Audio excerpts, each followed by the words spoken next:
لله الذي أنزل على عبده الكتاب ولم يجعل له عوجا قيما لينذر بأسا شديدا من لدنه ويبشر المؤمنين الذين يعملون الصالحات أن لهم أجرا حسنا وأشهد أن لا إله إلا الله وحده لا شريك له وأن محمدا عبده الذي اصطفاه ولكافة الخلق أرسله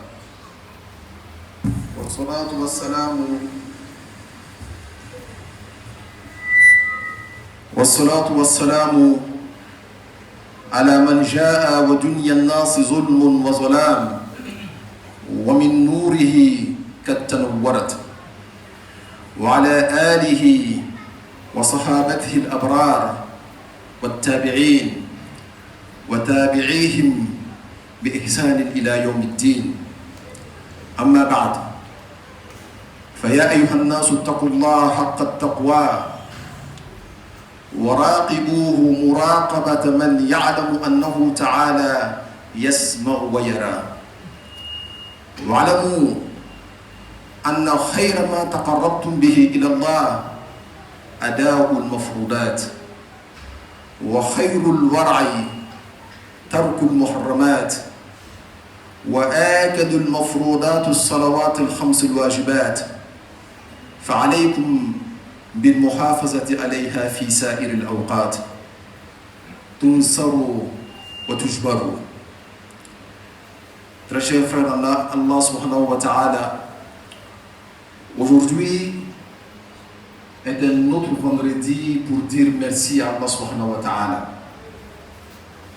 Mais merci à Allah subhanahu wa ta'ala par rapport à la plus grande grâce que Dieu accomplit pour un être humain. Il s'agit de la grâce d'être musulman. Le Tout-Puissant Allah nous dit Inna ad-dina indallahi al-Islam. La religion agréée de Dieu est bien l'islam. Ce qui veut dire en d'autres termes, toute personne qui cherche l'agrément d'Allah subhanahu wa ta'ala sans passer par cette religion qu'est l'islam, alors Dieu ne lui donnera point le chemin pour atteindre cet agrément-là. L'islam est une religion qui englobe l'ensemble des religions qui l'ont précédé. Voilà pourquoi dire que l'islam est une religion est une grosse erreur. Il faut seulement dire que l'islam est la religion. Je dis bien, l'islam est la religion. Parce que Dieu dit, Inna dina, la religion agréée d'Allah est l'islam. Mais cependant, on se pose la question de savoir, l'islam, qu'est-ce que c'est?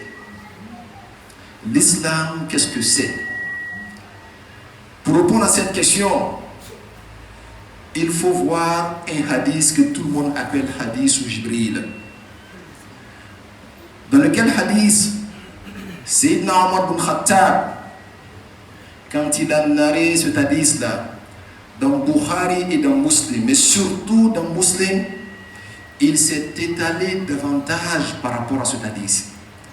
Il a dit بينما كنا جلوسا عند رسول الله صلى الله عليه وسلم اطلع علينا رجل شديد بياض الثياب شديد سواد الشعر لا يرى عليه أثر السفر ولا يعرفه منا أحد.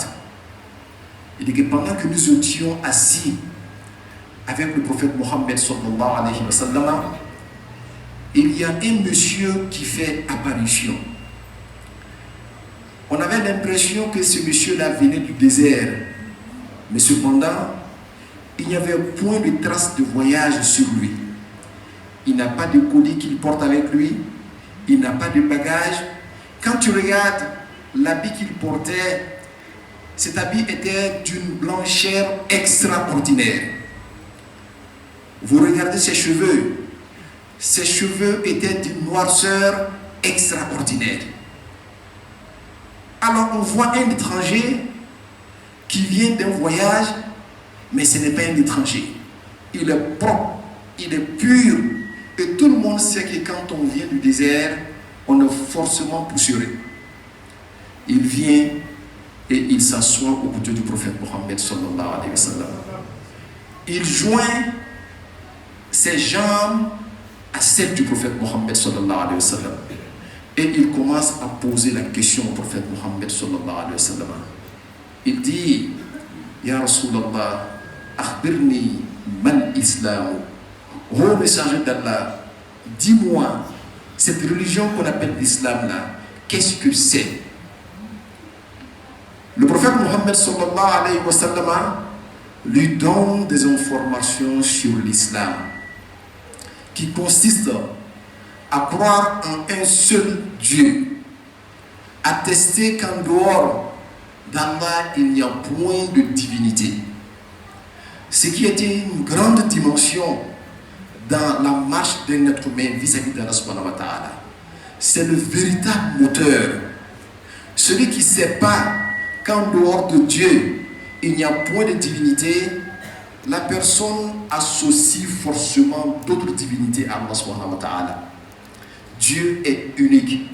وَوَاحِدٌ فِي ذَاتِهِ وَوَاحِدٌ فِي صِفَاتِهِ وَوَاحِدٌ فِي أَفْعَالِهِ. Il est unique dans son essence. Il est unique dans ses attributs. Il est également unique dans ses noms. Aujourd'hui, nous n'allons pas nous étaler davantage. Nous allons parler de l'islam. Cette religion qu'est l'islam commence par la foi. La foi, c'est la plus grande force qu'un être humain peut profiter sur terre. C'est la foi qui fait que quand il y a décès chez toi, tu parviens à accepter parce que tu as foi en Dieu. C'est la foi qui fait que quand tu n'as rien aujourd'hui, tu espères que demain sera mieux qu'aujourd'hui.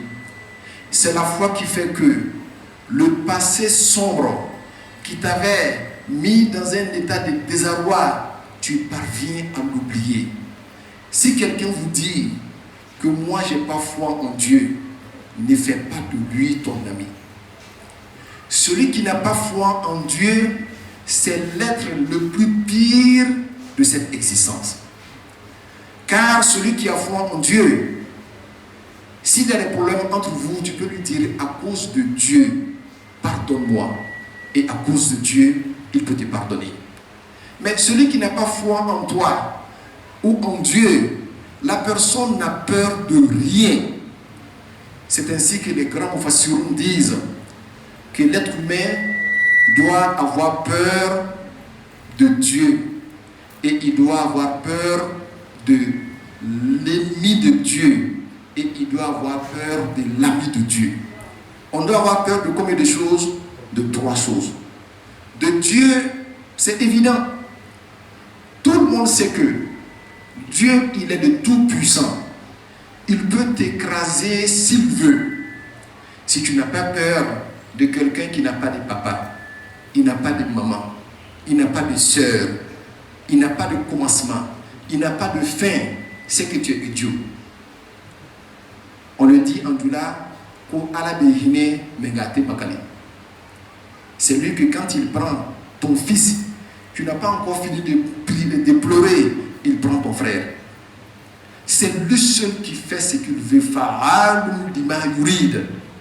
Ce Dieu-là, on doit avoir peur de lui. Mais il faut avoir peur également de qui? De l'ami de Dieu. L'ami de Dieu, c'est un être humain comme toi. Mais, à la différence des autres personnes, lui, il a pour ami Dieu. Si jamais tu lui causes du tort, il s'adresse à son Seigneur qui est Dieu. Et comme il est l'ami de Dieu, Dieu prend sa défense. Donc, si tu as peur de Dieu, tu dois avoir peur de l'ennemi de Dieu. Mais si tu as peur de Dieu également, tu dois avoir peur de l'ennemi de Dieu. L'ennemi de Dieu, c'est lui-là que quand Vous êtes en affaires, il n'hésite pas à te tromper parce qu'il n'a peur de rien. Celui qui n'a pas peur de Dieu, cette personne-là, c'est la personne la plus pauvre dont tout le monde doit s'en éloigner. L'islam consiste d'abord à avoir foi en Allah subhanahu wa ta'ala. Mais cette foi-là t'exige un comportement. Le premier comportement, tu as des choses que tu dois faire. Et quand tu regardes ces choses-là, tu verras que kulluha qiyamun, elles sont toutes des vertus. On te dira, ne mens pas. Il faut dire la vérité. Mais la vérité est une vertu en Côte d'Ivoire. La vérité est une vertu au Sénégal. La vérité est une vertu sur les îles Comores. La vérité est une vertu en Amérique. La vérité est une vertu partout dans l'univers. Tu ne verras aucun lieu où on vous dira que la vérité est une corruption ou une bassesse. Les valeurs de l'islam sont des valeurs universelles. Tout ce que Dieu te dit de faire, c'est ce que ton intelligence également te dit de faire. C'est une religion qui est en conformité avec la raison humaine. Mais en même temps, c'est une religion qui va au-delà de la raison de l'être humain. Il y a des choses que ta raison peut comprendre, mais également il y a des choses que ta raison ne pourra jamais comprendre. Voilà pourquoi nous avons besoin des messagers de Dieu. Quand nos raisons atteignent ses limites, alors le messager d'Allah qui reçoit de Dieu, lui, il viendra pour nous donner des informations. Et c'est ainsi que Dieu nous a envoyé des prophètes. Au nombre de 124 000 prophètes, dont le dernier est le prophète Mohammed sallallahu alayhi wa sallam. Il est le premier spirituellement parlant, mais il est également le dernier physiquement parlant. Il est ce que nous appelons Adamul Arwah, le père des esprits. Dieu a voulu que nous soyons de sa communauté. Kuntum khayra ummatin ukhrijat linnas. Vous avez été la meilleure communauté jamais surgie pour l'humanité. Cette religion nous exige un comportement. Et cette religion te dira fais et ne fais pas. Même quand on n'est pas musulman et qu'on s'évertue à laisser ce que Dieu a interdit, on ressent une forte spiritualité en nous. L'histoire du chrétien égyptien, tout le monde le sait en Côte d'Ivoire. Un imam qui était le voisin d'un chrétien. Et ça se produit en Égypte. Les gens quittaient de partout pour venir demander des prières à ce chrétien-là. Et quand il prie pour toi, automatiquement, Dieu exauce sa prière. L'imam habite à côté, personne ne vient voir l'imam. L'imam n'a pas pu supporter. Il s'est dit que ce chrétien-là est en train d'égarer les gens. Je vais tout faire pour entrer dans sa maison et le tuer. Il y a certains musulmans qui réfléchissent comme ça. C'est la vilaine manière de réfléchir. Alors il prend son poignard. Il escalade le mur de la maison du frère chrétien. Il descend dans son salon.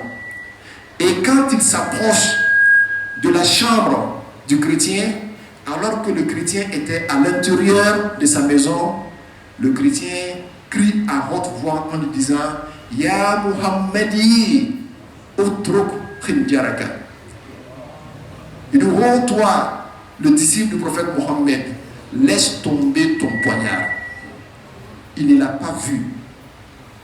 Le musulman, il est étonné. Il laisse tomber son poignard et il rentre dans la chambre du chrétien. Et il lui dit, mais comment est-ce que tu as su que je suis là? Comment est-ce que tu as su que j'avais en main un poignard? Il lui dit, moi, depuis quelque temps, tout ce que mon ego me demande de faire, tout ce que ma passion me demande de faire, je ne le paye jamais. Je fais toujours le contraire de mes désirs, le contraire de ma passion, le contraire de mon charnel. Et depuis que je commençais à désobéir à mon ego, Dieu a fait que tout ce qui se passe autour de moi, j'en suis informé. Et c'est ainsi que j'ai su que toi, tu es rentré chez moi, tu avais un couteau pour me tuer. Alors le musulman est étonné.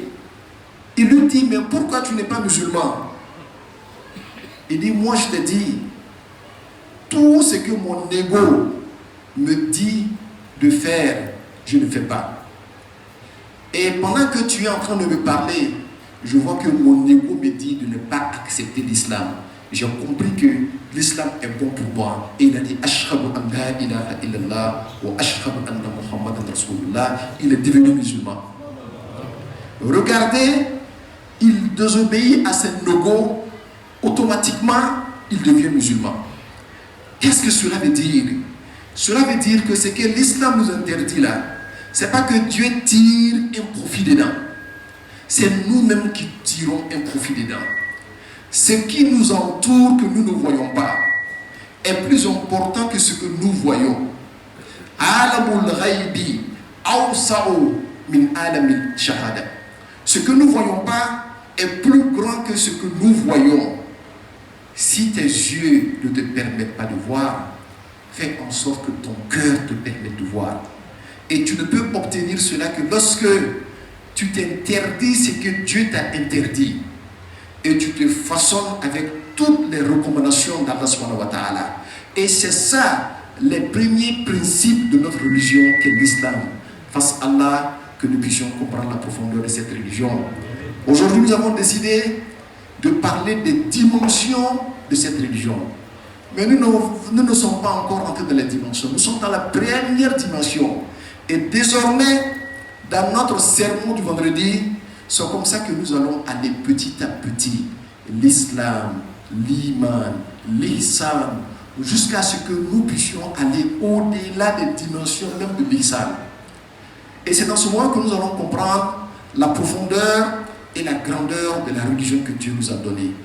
Face à Allah, que nous comprenions davantage cette religion et que nous nous façonnions davantage avec cette religion à la Kambé demain.